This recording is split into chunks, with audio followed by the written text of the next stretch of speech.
시작기도 바치겠습니다.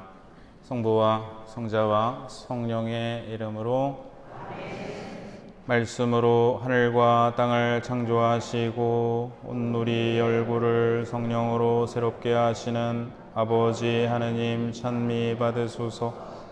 거룩한 독서를 시작하는 저희 마음을 당신의 성령으로 비추시어 성령의 숨결이 가득 서린 성경 말씀 안에서 생명과 빛을 발견하고 당신의 사랑을 온 마음으로 느끼게 하소서. 당신의 말씀은 살아있고 힘이 있사오니 저희를 새 사람으로 바꾸어 주시고 완전한 사람으로 키워 주시리라 믿사옵니다. 아버지와 하나 되는 기쁨에 저희를 초대하시고자 아버지의 참모습을 보여주시고 아버지의 뜻을 가르쳐 주신 우리 주 예수 그리스도를 통하여 비나이다. 아멘. 성부와 성자와 성령의 이름으로 아멘. 참 예수님, 오랫동안 비가 와서 날씨가 굳었는데 또 이렇게 무더위가 찾아왔습니다. 뜨거운 날씨에도 우리 거룩한 독서를 위해서 모여주신 여러분들께 진심으로 감사드립니다.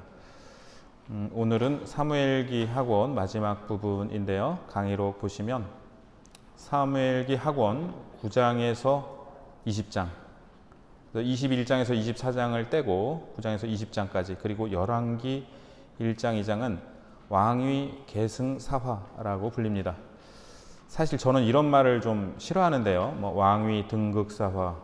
그 전까지는 다윗이 왕위에 오르는 왕위 등극 사화였고, 여기부터 이제 다윗의 왕위가 어떻게 계승되느냐, 솔로몬 등등 해서 왕위 계승 사화. 그래서 이제 학자들이 좀 이렇게 부르는데 저는 좀 이렇게 한자어로 말 만들어서 쓰는 거를 좀 썩 좋아하지 않는데, 근데 여기서는 좀 어쩔 수 없이 좀 썼습니다. 이렇게 따로 이렇게 왕위 계승 사화로 불리고 있는데요. 여기 등장하는 다윗의 모습은 이전까지의 모습과 차이가 있습니다. 그죠? 왕위 등극 사화의 다윗은 모든 일에 먼저 주님의 뜻을 묻는 충실하고 겸손한 모범적인 인물이었습니다. 그런데 이 왕위 계승 사화에 등장하는 다윗은 실수와 잘못에서 벗어나지 못하는 모습을 보입니다. 이 이야기는 임금이라 할지라도 법과 도덕 위에 있는 것이 아님을 분명히 보여주려 합니다.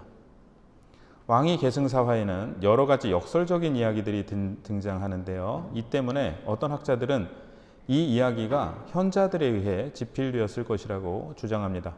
그래서 이 사무엘기를 한 사람이 쭉 쓴 게 아니라 여러 사료들을 가지고 최종 편집을 했는데, 이 부분은 아마 어떤 현자라고 불리는 사람들이 쓴 것 같다. 그래서 예를 들면 마키르의 이야기 같은 경우에 도움을 베풀 수 있는 위치에 있었던 사람도 언젠가 도움을 받아야 하는 위치에 설 수 있음을 기억하라. 이런 어떤 교훈들을 주고 있는 거라고 이렇게 이야기를 하고 있습니다. 11장이 굉장히 이제 중요한 부분인데요. 이렇게 통독으로 써놨는데 성경 가져오셨으면 11장 같이 한번 읽어보시겠습니다.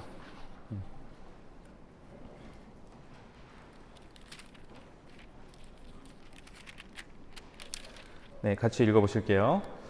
해가 바뀌어 임금들이 출전하는 때가 되자 다윗은 요압과 자기 부하들과 온 이스라엘을 내보냈다. 그들은 암몬 자손들을 무찌르고 라빠를 포위하였다. 그때 다윗은 예루살렘에 머물러 있었다. 저녁 때에 다윗은 잠자리에서 일어나 왕궁의 옥상을 거닐다가 한 여인이 목욕하는 것을 옥상에서 내려다보게 되었다. 그 여인은 매우 아름다웠다.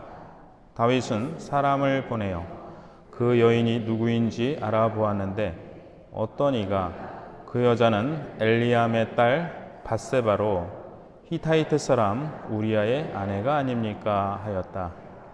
다윗은 사람을 보내어 그 여인을 데려왔다. 여인이 다윗에게 오자 다윗은 그 여인과 함께 잤는데 여인은 부정한 기간이 끝나 자신을 정화한 다음이었다. 그 뒤 여인은 자기 집으로 돌아갔다. 그런데 그 여인이 임신하게 되었다. 그래서 다윗에게 사람을 보내어 제가 임신하였습니다 하고 알렸다. 다윗은 요압에게 사람을 보내어 히타이트 사람 우리아를 나에게 보내시오 하였다. 그래서 요압은 우리아를 다윗에게 보냈다. 우리아가 다윗에게 오자 그는 요압의 안부를 묻고 이어 군사들의 안부와 전선의 상황도 물었다. 그러고 나서 다윗은 우리아에게 집으로 내려가 그대의 발을 씻어라 하고 분부하였다. 우리아가 왕궁에서 나오는데 임금의 선물이 그를 뒤따랐다. 그러나 우리아는 제 주군의 모든 부하들과 어울려 왕궁 문간에서 자고 집으로 내려가지 않았다. 사람들이 다윗에게 우리아가 자기 집으로 내려가지 않았습니다 하고 보고하자 다윗은 우리아에게 그대는 먼 길에서 돌아오지 않았나? 그런데 어찌하여 그대의 집으로 내려가지 않았는가? 하고 물었다.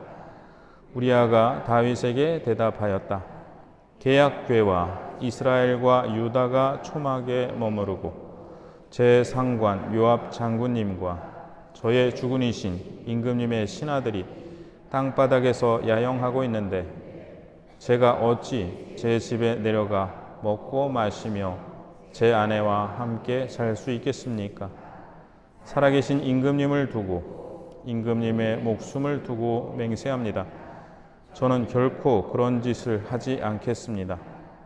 그러자 다윗은 우리아에게 말하였다. 그러면 오늘도 여기 머물러라. 내일은 내가 그대를 돌려보내겠다. 그래서 우리아는 그날도 예루살렘에 머물렀다. 그 다음 날 다윗이 그를 다시 불렀다. 우리아는 다윗 앞에서 먹고 마셨는데 다윗이 그를 취하게 만들었다. 그러자 저녁이 되자 우리아는 밖으로 나가 제 주군의 부하들과 함께 잠자리에 들고 자기 집으로는 내려가지 않았다. 다음 날 아침 다윗은 요압에게 편지를 써서 우리아의 손에 돌려보냈다. 다윗은 편지에 이렇게 썼다. 우리아를 전투가 가장 심한 곳 정면에 배치했다가 그만 남겨두고 후퇴하여 그가 칼에 맞아 죽게 하여라. 그리하여 요압은 성읍을 포기하고 있다가 자기가 보기에 강력한 적군이 있는 곳으로 우리아를 보냈다. 그러자 그 성읍 사람들이 나와 요압과 싸웠다. 군사들 가운데 다윗의 부하 몇 명이 쓰러지고 히타이트 사람 우리아도 죽었다. 요압은 사람을 보내어 다윗에게 전쟁 상황을 모두 보고하였다. 요압은 전령에게 이렇게 일렀다. 내가 임금님께 전쟁 상황을 모두 보고하면 임금님의 분노가 타올라 너에게 이렇게 말씀하실 것이다. 어쩌자고 성읍에 바짝 다가가 싸웠느냐? 성벽에서 그들이 활을 쏘아댈 줄 몰랐단 말이냐? 여룻바알의 아들 아비멜렉을 누가 죽였느냐? 한낱 여인이 성벽 위에서 그의 머리 위에 맷돌 윗짝을 떨어뜨려 그를 테베에서 죽이지 않았더냐? 어찌하여 너희들은 성벽에 바짝 다가갔느냐? 그러면 너는 임금님의 부하 히타이트 사람 우리아도 죽었습니다 하고 아뢰어라. 전령이 와서 다윗에게 요압이 시킨 대로 다 보고하였다. 전령은 다윗에게 이렇게 말하였다. 그 사람들이 저희보다 우세하였습니다. 그들이 저희에게 맞서 들판으로 나오기에 그들을 추격하여 성문 입구까지 갔습니다. 그러자 공수들이 성벽 위에서 임금님의 부하들에게 활을 쏘아대어 부하 몇 명이 쓰러졌습니다. 임금님의 부하 히타이트 사람 우리아도 죽었습니다. 다윗이 전령에게 말하였다. 너는 요압에게 이렇게 전하여라. 칼이란 이쪽도 저쪽도 삼켜버릴 수 있으니 이 일을 나쁘게 여기지 말고 그 성읍을 맹렬히 공격하여 그곳을 무너뜨리시오. 이런 말로 그를 격려하여라. 우리아의 아내는 자기 남편 우리아가 죽었다는 소식을 듣고 제 주인의 죽음을 애도하였다. 애도 기간이 끝나자 다윗은 사람을 보내어 그 여인을 궁으로 불러들였다. 그리하여 그 여인은 다윗의 아내가 되었는데 여인은 그에게 아들을 낳아 주었다. 그러나 다윗이 한 짓이 주님의 눈에 거슬렸다. 네, 조금 긴 부분인데요. 예, 무척 슬픕니다. 다윗이 어떻게 다 이렇게까지 죄를 짓게 되었는지. 근데 이 시작을 보면은 한가롭게 옥상에서 이렇게 내려다본 게 일의 시작이에요. 그래서 어떤 교부가 그런 말씀을 하셨는데 자기 방에서 뭘 보더라도 그게 죄로 이어질 수 있다라고 얘기를 하셨는데 이 다윗의 왕궁은 아마 가장 높은 지대에 위치했을 것이고 그 옥상에서 성읍 전체를 내려다볼 수 있었을 것입니다. 원래 왕이 사는 데는 꼭대기에 있고 이렇게 주로 이렇게 도시를 이렇게 언덕 위에 건설하고 왕은 거기서 다 내려다볼 수 있는 이제 CCTV가 없으니까 위에서 이렇게 봐야 되는 거죠. 근데 흐르는 물이 없기 때문에 그 물을 받아다가 목욕을 했는데 이제 그거를 보면서부터 지금 부하들은 전쟁터에서 그냥 전쟁을 치르고 있는데 다윗이 골리앗을 쓰러뜨리던 그 하느님만을 믿었던 소년이 이렇게 한가로워지고 게을러진 게 문제의 시작이고 그러면서 왕으로서의 어떤 권력을 이렇게 남용하게 된 것이 문제입니다. 왜냐하면은 요 강의록에 보시면 보내다라는 말이 11차례 나옵니다. 다윗이 계속 사람을 보내요. 어쩔 수 없죠. 어쩔 수 없다고 생각할 수 있죠. 그 막 직접 왕이 가갖고 뭐 하고 그러면 그러니까 몰래 하려고 그랬을 것이다라고 생각을 하지만 어쨌든 계속 사람을 보내요. 그래서 그러는 동안 다윗은 머물러 있습니다. 예루살렘에. 그리고 이거는 앉아 있다라는 의미입니다. 자기는 앉아서 계속 사람을 시켜서 나쁜 일을 하고 있습니다. 사무엘이 일찍이 백성들에게 경고했던 얘기가 있죠. 왕이 너희에게 행할 일들을 다른 사람도 아닌 다윗에 의해 일어나기 시작합니다. 다윗은 사람을 보내어 그 여인이 누구인지 알아보았는데 어떤 이가 그 여자는 엘리암의 딸 밧세바로 히타이트 사람 우리아의 아내가 아닙니까? 하였습니다.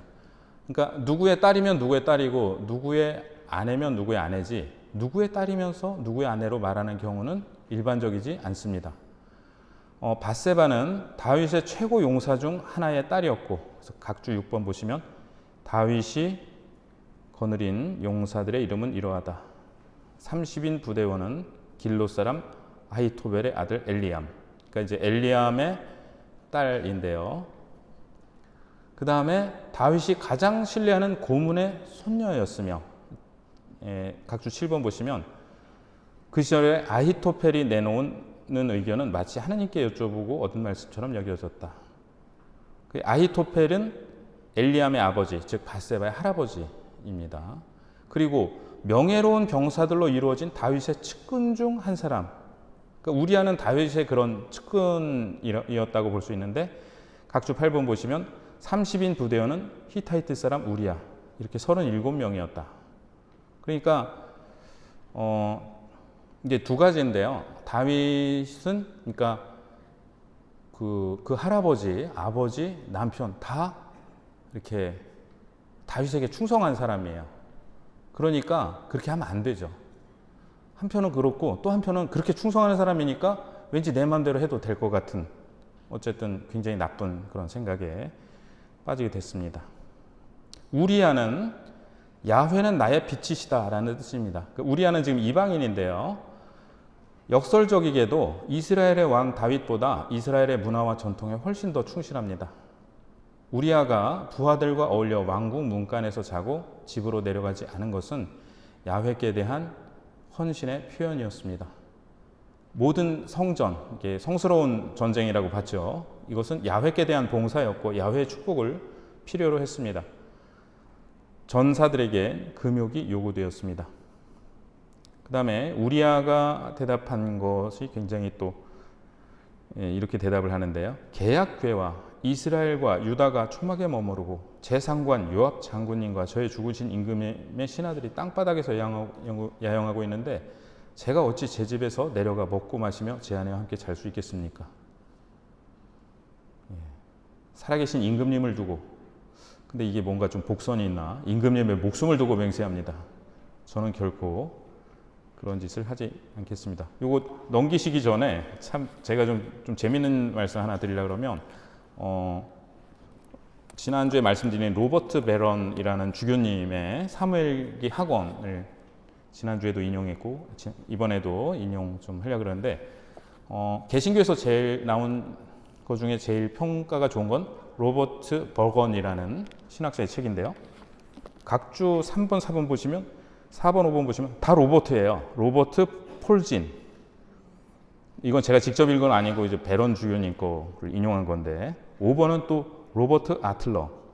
그래서 로버트로 이름을 지으면은 사무엘기를 전공하게 되는 건가? 이런 좀 생각을 하게 됐습니다. 네, 두 번째 페이지 보시면요.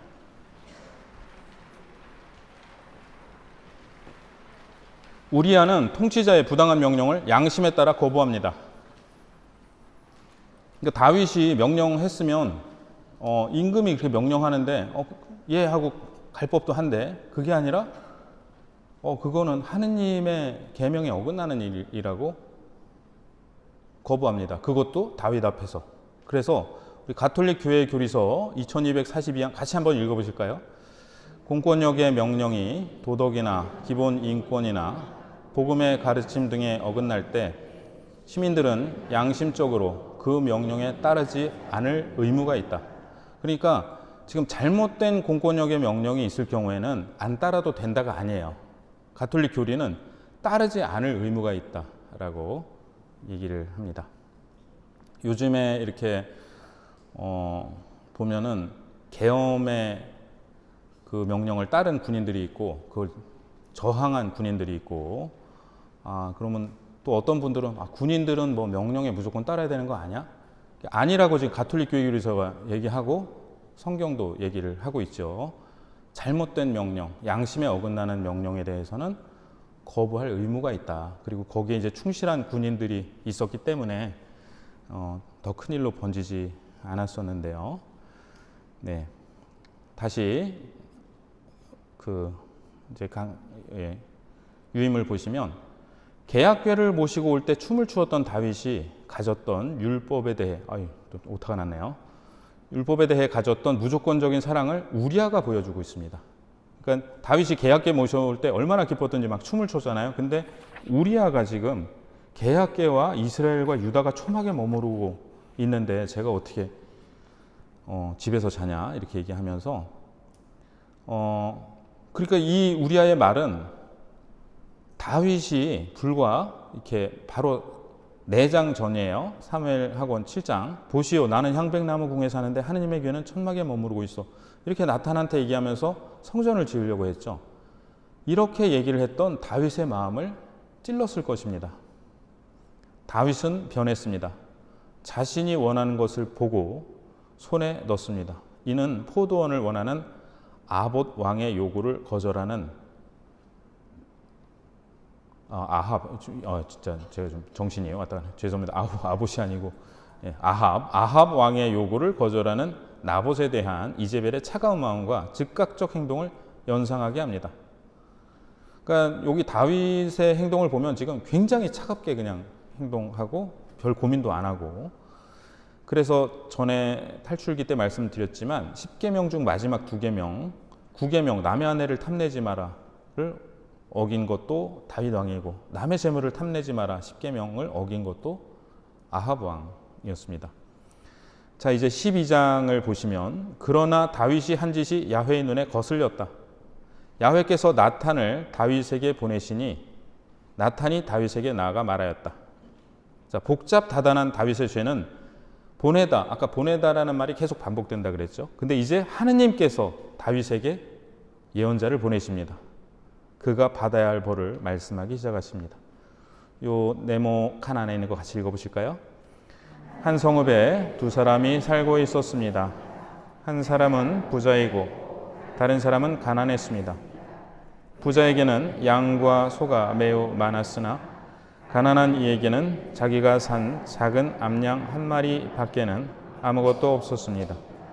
가난한 이는 이 암양을 길렀는데 암양은 그의 집에서 자식들과 함께 자라면서 그의 음식을 나누어 먹고 그의 잔을 나누어 마시며 그의 품 안에서 자곤 하였습니다. 그에게는 이 암양이 딸과 같았습니다. 그런데 부자에게 길손이 찾아왔습니다. 부자는 자기를 찾아온 나그네를 대접하려고 자기 용과 소 가운데서 하나를 잡고 싶지는 않았습니다. 그래서 가난한 사람의 암양을 잡아 자신을 찾아온 사람을 대접하였습니다. 다윗은 그 부자에 대하여 몹시 화를 내며 나탄에게 말하였다. 야훼께서 살아계시는 한 그런 짓을 한 그 자는 죽어 마땅하다. 그는 그런 짓을 하고 동정심도 없었으니 그 암양을 내 곱절로 갚아야 한다.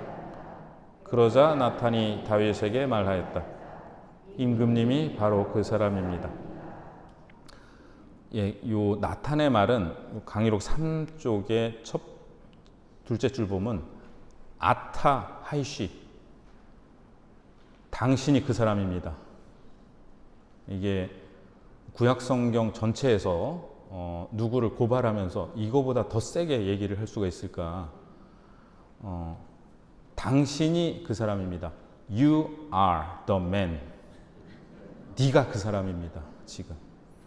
근데 우리말 번역은 임금님을 왜 넣나 모르겠어요. 여기다가 임금님이 바로 그 사람. 그러니까 다윗이 지금 나탄이 목숨 걸고 얘기하는 거잖아요. 다윗한테 가서 아주 나쁜 사람 얘기를 했어요. 그러니까 그 사람 그런 놈이 다 있냐고 그러니까 당신이 그 사람입니다. 그러고서 그대로 끌려가서 세례자 요한처럼 끌려가서 죽을 각오를 하고 얘기를 하고 있는 건데 거기다 대고 임금님이 바로 그 사람입니다.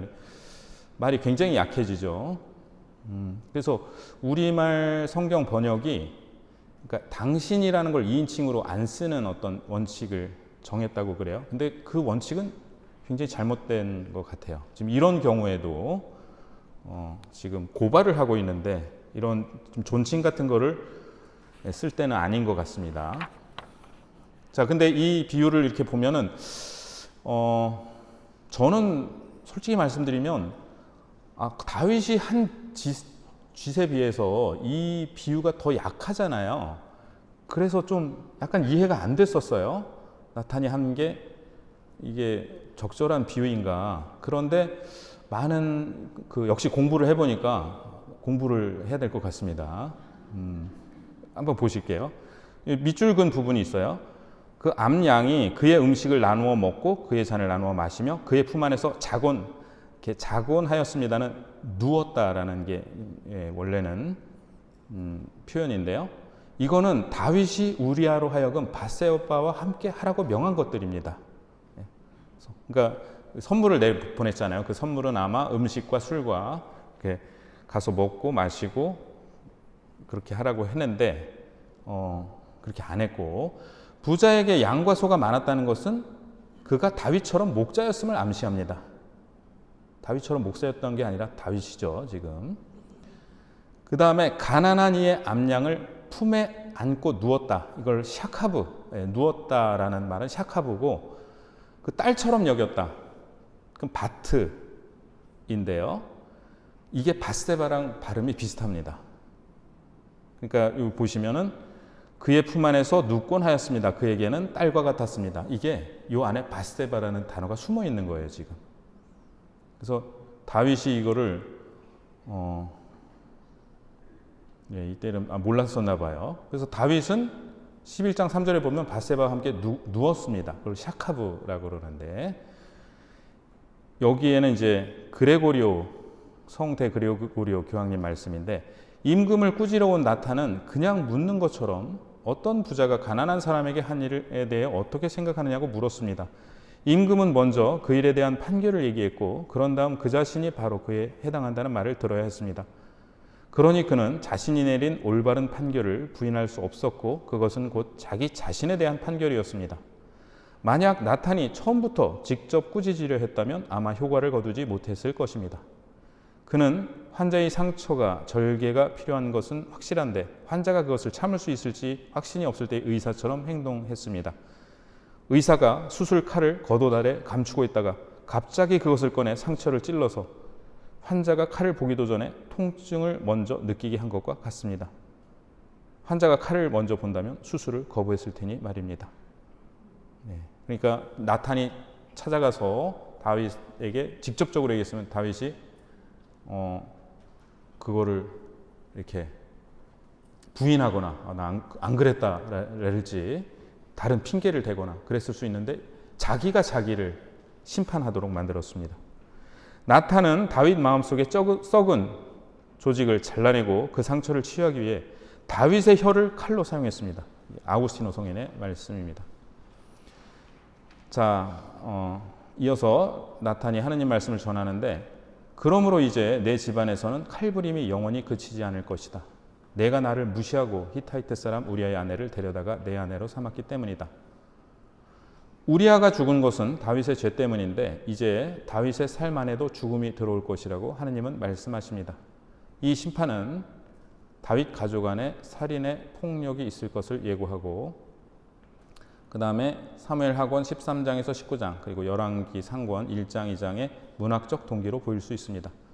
다윗의 아들 중 이제 4명이 죽는데요. 처음에 이제 밧세바가 가졌던 아이가 죽고 그 다음에 암논, 압살롬, 아도니아가 죽는데 이것은 다윗이 했던 말에 보면은 그는 그런 짓을 하고도 동정심도 없었으니 그 암양을 4곱절로 갚아야 한다. 이것과 연관이 된다는 겁니다. 그래서 우리아가 죽었는데 4곱절로 갚는 거예요. 아들 넷이 죽는 겁니다.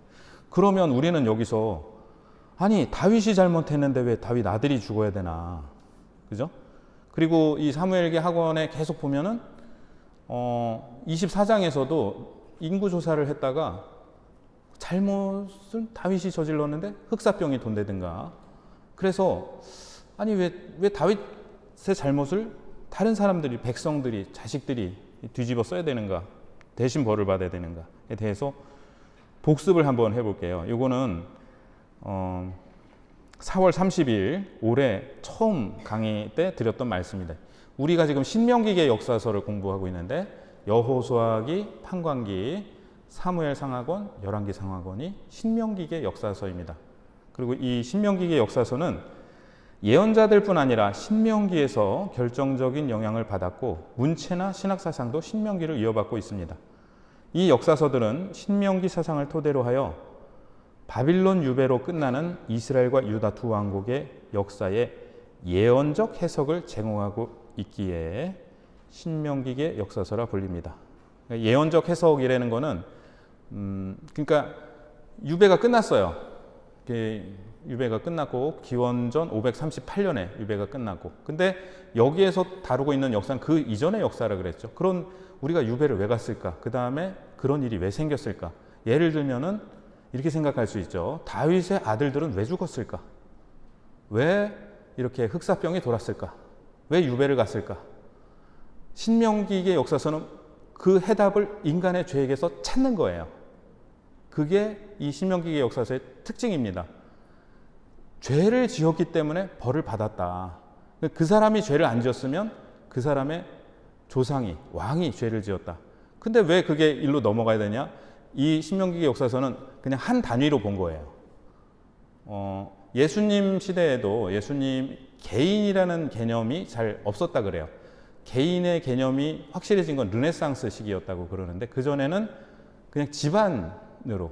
그래서 예수님에 대해서도 그 사람은 목수의 아들이 아닌가, 그의 형제들도 우리와 함께 살고 있지 않은가, 이렇게 얘기를 했다는 거죠. 그리고 예수님이 죄인들이랑 같이 식사를 한 게 왜 이렇게 스캔들이 됐냐, 같이 밥을 먹는 게 그 사람이 누구인지를 표현하는 거예요. 같이 밥 먹는 사람들이 어떤 사람들인지가 그 사람이 누구인지를, 그래서 한 사람은 공동체적으로 이렇게 파악이 됐는데 그 전에는 훨씬 더, 그러니까 다윗의 아들들이나 다윗이나 이렇게 하나로 묶여 있는 거죠. 이 고대인의 사고 방식에서는 그렇게 지금 생각을 한 거고, 오늘날의 생각으로는 이렇게 서로 떨어져 있다라고 생각을 하지만, 이거는 그런데 이제 조상이 잘못하면 후손이 벌을 받는다, 요 얘기랑은 구분해서 생각을 하셔야 됩니다.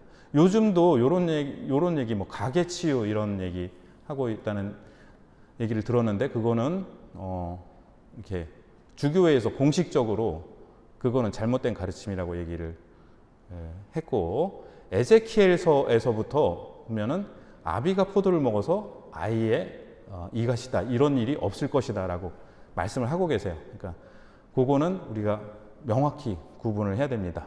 그것과는 조금 다른 얘기로 이렇게 다윗의 집안이 또 다윗의 나라가 하나로 지금 묶여 있는, 그 하나로 파악이 되고 있고, 다시 이제 유임을 보시면 바빌론 유배가 끝나갈 무렵인 기원전 6세기 중반 이후 신명기와 예레미야 예언자의 활동을 이어받은 신명기계 학파가 모세 시대부터 자신들이 살던 시대까지의 이스라엘 백성의 역사를 한데 묶어 정리한 것을 신명기계 역사서라고 합니다. 이들은 이스라엘이 멸망하고 유배를 당하게 된 이유와 의미를 설명하고자 합니다. 유배는 당신의 뜻을 존중하지 않은 백성과 임금들에게 주님께서 내리신 벌로 이해해야 한다는 것이 신명기계의 주장입니다. 곧 이스라엘에게 닥친 모든 재앙은 백성과 임금들의 죄와 어리석음에서 비롯되었다는 것입니다. 신명기계 역사서의 편집자들은 약속의 땅에서 이스라엘이 머물던 동안 내내 이 같은 양상이 되풀이되었음을 보여주고자 했습니다.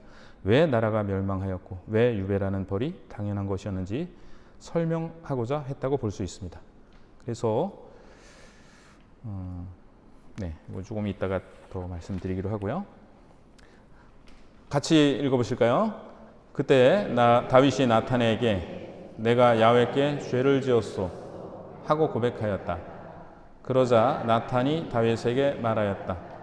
야훼께서 임금님의 죄를 용서하셨으니 임금님께서 돌아가시지는 않을 것입니다.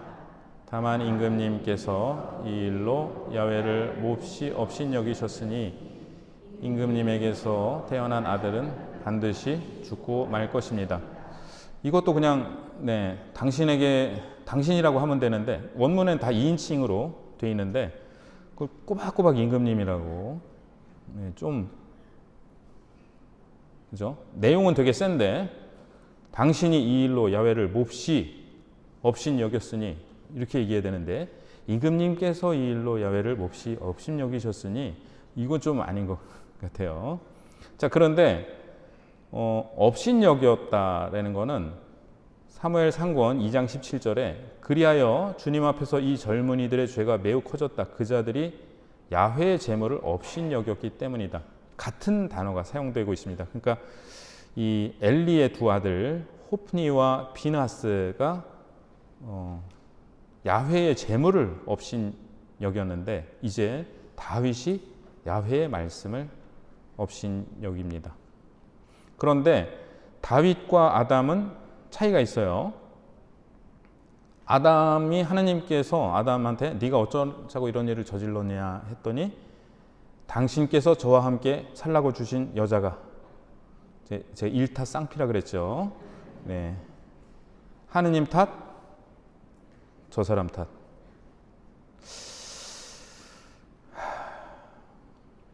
좀 한숨이 나오는데, 그 나무 열매를 저에게 주기에 제가 먹었습니다. 제가 볼 때 더 나쁜 것 같아. 이게 죄 지은 것보다. 죄를 지었으면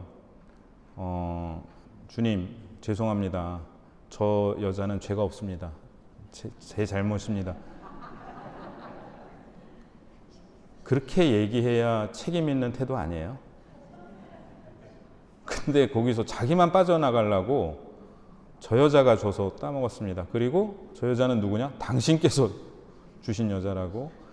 근데 우리가 좀 살면서 그렇게 하느님 탓할 때도 많고 남 탓할 때도 많고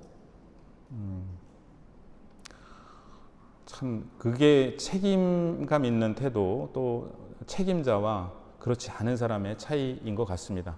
자기의 잘못을 인정하고 때에 따라서는 아랫사람의 잘못까지 내 잘못이라고 인정할 수 있는지, 아니면 나는 잘못 없다라고 얘기를 하는지, 여기에서 큰 차이를 보였죠.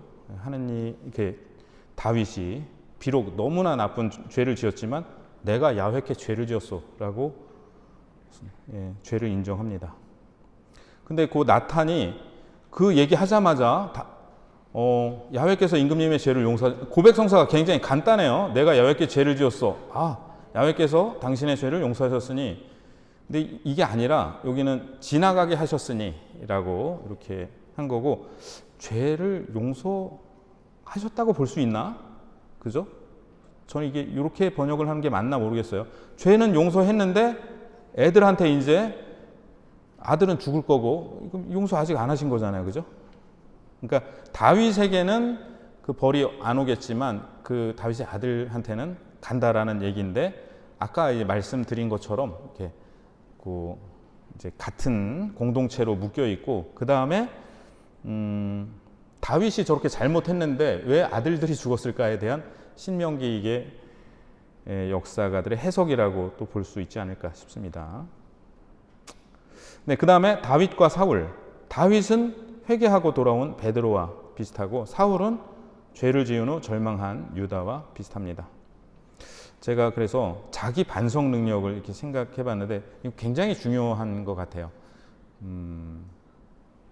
잘 혼나는 것도 능력이다. 이렇게 혼을 낼 때 선생님이 학생 나무랄 수도 있고 뭐 이렇게 나무라거나 혼낼 수 있잖아요. 그때 잘 혼나는 것도 능력이다. 잘 혼나는 건 어떻게 혼내는 거예요?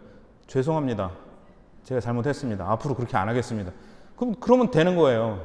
근데 거기다 대고 너는 잘했냐, 그리고 내 책임이냐, 저 사람도 잘못했다, 왜 나한테만 그러냐, 잘 못 혼나는 거예요, 이런 거. 제가 보면은 어렸을 때 아이들을 좀 잘 혼나는 것도 교육이 필요하겠다. 막 네가 네 잘못 인정할 거야, 안 할 거야, 뭐 혼낼 게 아니라 어렸을 때부터 자기의 잘못을 인정하고, 그렇게 네가 인정해도 괜찮다. 그러니까 혼나는 게 두려워서 거짓말을 하는 거잖아요. 제가 예전에 어떤 분이 저한테 그런 좀 고민 상담을 했는데, 애가 자꾸 거짓말을 한다고. 그래서 왜요? 그랬더니 얘기를 계속 하면 할수록 너무 많이 혼내는 거예요, 엄마가. 그러니까 안 혼날라고 거짓말을 하는 거예요. 문제는 애가 거짓말을 하는 게 아니고 너무 과도하게 애를 혼내니까 순간적인 걸 모면하려고 자꾸 거짓말을 하는 것 같았는데, 그래서 자기 잘못을 그대로 인정하는 거, 아이들도 그렇지만 우리도 그것이 필요하고, 고해성사 때도 마찬가지고, 미사 때 시작할 때도 마찬가지고, 정말 제 탓이요, 저희 큰 탓입니다라고 인정하는 것도 능력이다. 이것도 제가 요즘 뉴스를 보면 이 능력이 없는 사람들이 있어요. 자기 반성 능력이. 그러니까 제가 잘못했습니다 라고 말을 할 능력이 없는 사람들이 너무 많고, 그 사람들이 너무 높은 자리에 있었고, 그리고 그런 사람들 계속 뉴스에서 보니까 이렇게 좀 악영향을 주고 있지 않나라는 생각이 듭니다. 존 헨리 뉴먼 추경님은 이렇게 말씀하셨는데요. 양심은 영혼 안에 있는 그리스도의 원초적 대리자이다. 압살롬의 죽음. 사무엘하고원 14장 25절에서 27절에 의하면 압살롬은 머리 끝에서 발끝까지 흠잡을 데 없이 잘생긴 사람으로 해마다 머리카락을 자르는데 그 무게가 200세켈, 2kg이 나갔다고 합니다. 당시에는 머리숱이 많은 것이 미모의 기준이었나 봐요. 그런데 사실은 이제 압살롬이 죽을 때 이 머리카락 때문에 죽잖아요. 그래서 한때는 삶의 자랑거리였던 것이 죽음을 가져오는 요소가 될 수 있음을 현자는 경고하고 있다. 아까 이제 현자가 썼다라는 어떤 학설에 의하면 그렇게 볼 수 있다는 거고요. 사무엘기 학원 21장에서 24장.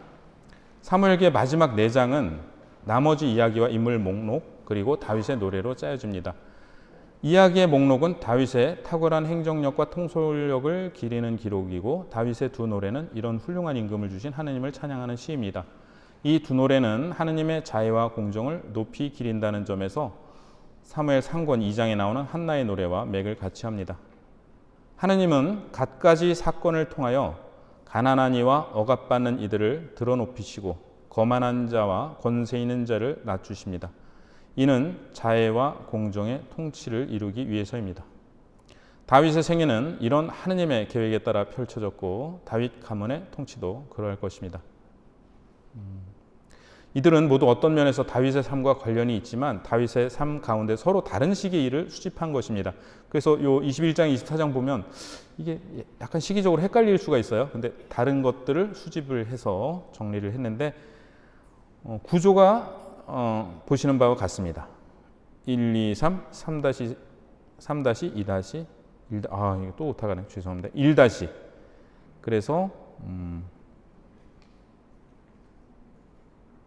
21장 1절에서 14절은 24장 1절에서 24절과 연결이 되고 이렇게. 그렇다면 이러한 구조에서 저자가 하고자 하는 말은 가운데에 배치됩니다. 즉 22장 1절에서 23장 7절까지 하느님께서 해주신 모든 일들에 대한 다윗의 감사의 말과 정의에 따라 나라를 통치하되 하느님을 경외하라는 통치자들에 대한 다윗의 권고로 사무엘기를 마치고자 하였습니다. 다윗이 하느님께서 주신 승리에 대해 감사하며 부른 노래인 사무엘 하권 22장은 시편 18장과 매우 비슷합니다. 자, 이제 24장의 인구조사 흑사병 얘기가 나오는데 같이 읽어보실까요? 야훼께서 다시 이스라엘인들에게 진노하셔서 그들을 치시려고 다윗을 부추기시며 말씀하셨다. 가서 이스라엘과 유다의 인구를 조사하여라. 아니, 그러면 그 다윗이 인구조사에서 벌을 받는데 하느님이 화를 내셔갖고 다윗을 부추기며 말씀하셨다. 조사해봐. 그래서 어떻게 이렇게 책임을 물을 수 있을까? 역대기의 저자는 이러한 이유에서 본문을 수정합니다. 사탄이 다윗을 부추겼다. 자, 그래서 그러면 사무엘기랑 역대기가 다른 얘기를 하는데 요거를 또 종합해보면 이렇게 할 수도 있어요. 야훼께서 우주의 주인으로서 모든 권력자와 권위를 다스리신다는 이해를 반영한다.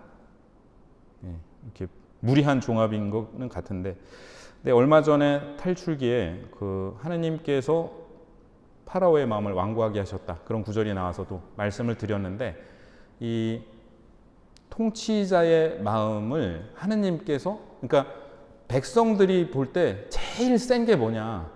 제일 센 건 통치자의 마음이에요. 저 사람이 이렇게 하느냐 저렇게 하느냐에 따라서 우리 운명이 왔다 갔다 하잖아요, 지금. 트럼프 한 명 때문에 막 이렇게 왔다 갔다 하잖아요. 그런데 그 통치자의 마음을 하느님께서 다스리신다라는 의미이고, 특히 이제 파라오 같은 경우에는 이집트의 신으로 숭배되던 그 사람의 마음도 하느님의 손아귀 안에 있다, 그런 뜻이고, 그러니까 여기서 우리가 조금 구분을 해야 되는 게, 신명기의 역사서는 그렇게 본다 그랬어요. 그러니까 유배를 가고 왕국이 멸망한 게 죄 때문이다. 그러니까 맨 아래에 보시면 고통에 대해서 어떻게 이해를 하느냐, 신명기의 역사서는 고통은 죄의 벌이에요. 근데 우리가 볼 때 모든 고통이 죄의 벌은 아니잖아요. 그 밑에 보시면 다른 것들, 이거는 앞으로 이 부분 얘기할 때 또 다시 말씀을 드리겠습니다만, 고통의 원인은 여러 가지가 있습니다. 근데 신명기의 역사서는 이렇게 보고 있어요. 그러면 우리가 이 성경의 이 구절을 놓고, 예를 들면 24장 1절을 놓고, 이렇게 내가 나쁜 마음을 품는 게 하나님께서 나를 벌 주시려고 부추기셔서 내가 나쁜 마음을 푸는 건가? 이렇게 해석하면 안 된다는 거예요. 이거는 신명기의 역사가들의 해석인 거고, 그거 자체가 하느님의 말씀하시는 진리가 아닙니다. 그래서 우리는 여기서 신학적인 진술과 하느님의 뜻을 조금 구분할 필요가 있어요. 그래서 이게 고통에 대해서 이렇게도 볼 수 있고 이렇게도 볼 수 여러 가지가 있는데, 그리고 어떤 고통은 죄에 버릴 수도 있죠. 그래서 그거에 맞게 우리가 해석을 해야 되는데, 어떤 한 구절을 놓고, 그러니까 성경은 전체적으로 놓고 이 야고보서에 하느님께서 아무도 악으로 유혹을 하지 않으신다, 이런 구절이 있는데, 그런 구절을 우리 마음에 새기고서 요거는 고대인들의 사고방식이 투영된 어떤 구절이구나, 그렇게 하고 이해를 해야지, 성경에 이렇게 나왔으니까 이렇게 받아들이면, 사실은 오늘 누구나 천동설 믿는 분 안 계시잖아요. 지구는 가만히 있고 해가 돈다, 그렇게 안 믿으시잖아요. 근데 창세기에 보면 그렇게 그런 것처럼 나와 있잖아요. 일주일 만에 창조하시고, 이게 그 일주일이 우리가 생각하는 일주일이 아니라는 걸 알고 있습니다. 이건 고대인의 사고 방식이구나 하고 이해를 하는 거죠. 근데 사실은 그거나 이거나 마찬가지라는 거죠. 요렇게 세상을 바라본 고대인의 사고 방식이구나 하고 이해를 해야지, 요거 자체를 진리로 드리는 것은 좀 경계를 해야 된다. 여기에 이런 구절이 나오지 않았느냐 하면서 요게 이렇게 진리의 기반이 돼서는 안 된다. 그러면은 이 진리의 기반은 뭐냐? 사실 복음은 하나로 통일되고 있는데, 그거는 삼위일체 하느님과 또 예수 그리스도의 복음입니다. 그 기반 위에서 그러니까 그게 핵심이고, 다른 것들은 이렇게 그거를 이해하도록 도와주고 있는 역할을 한다고 봐야겠죠. 자, 그럼 인구조사가 왜 문제인가? 다윗이 가진 동기나 방식이 문제였을 것입니다. 아마 다윗은 인구조사를 권력의 강화를 위해 이용했을 건데요. 야훼의 능력에 대한 신뢰를 포기하는 대가로 잠재적 군사력을 강화하는 것. 또 어떤 자료에 의하면 아마 세금을 그래서 걷었을 것이다 라는 얘기도 있고, 근데 어쨌든 개약의 백성은 수를 세는 것이 아니라 내 군사력이 얼마나 되나, 이거가 아니라 하느님을 믿도록 불림을 받았습니다. 아담과 하와가 선악과를 통해 하느님과 하느님의 일을 통제하려는 유혹에 빠졌듯이 다윗도 마찬가지로, 그러니까 전쟁이라는 것은 하느님께서 막 그렇게 전쟁을 해라 막 그게 아니라, 외적이 쳐들어왔을 때 하느님께서 함께 계시면서 물리칠 힘을 주시고, 여태까지는 그렇게 진행이 됐는데, 이제 다윗은 내 능력이, 내 힘이 얼마나 되는지를 파악하려고 하는 것 자체가 지금 그게 하느님에 대한 불신앙을 드러냈다는 거죠. 다윗은 이렇게 인구조사를 한 다음 양심의 가책을 느껴 야훼께 말씀드렸다. 이 직역하면 다윗의 마음이 그를 쳐서라고 할 수 있고요. 그래서 세 가지 벌 중에 하나를 선택하도록 그러는데, 7해 동안 기근을 들 것이냐, 적들을 피해 석 달 동안 도망 다닐 것이냐, 나라에 사흘 동안 흑사병이 돌게 할 것이냐. 저 같으면 두 번째, 내가 잘못했는데 제가 석 달 동안 도망 다니겠습니다 해야 되는데, 다윗이 한 말이 좀 이해는 안 가요. 내 사람한테 맡기지는 않겠다 그러면서 나라에 사흘간 흑사병이 돌게 해달라고. 좀 그래요. 네. 그런데 이거는 뭐냐 하면은, 하느님께서 옳은 일을 행하실 것이라 신뢰하는 길을, 그러니까 인간의 중재자가 없어도 되는 징벌이며 가장 짧은 징벌을 선택한다. 근데 이것도 어떻게 보면은 다윗 시대에 흑사병이 돌았었는데 왜 그랬을까라는 그런 어떤 해석일 수 있다라고, 해석일 수 있을 것 같아요. 네. 그런 것 같고, 네. 오늘 이만 마치겠습니다. 오늘 수고 많이 하셨고, 8월 달에 우리 3주 뒤에 봬요. 그죠? 다음 주가 5주 5번째 주라서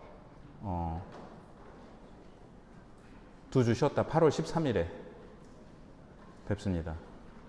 맞죠? 아닌가? 네, 맞아요. 네. 그래서 다다음 주가 아니라 한 주, 더우니까 한 주 쉬시고 그 다음 주에 뵙겠습니다. 네, 수고 많으셨습니다.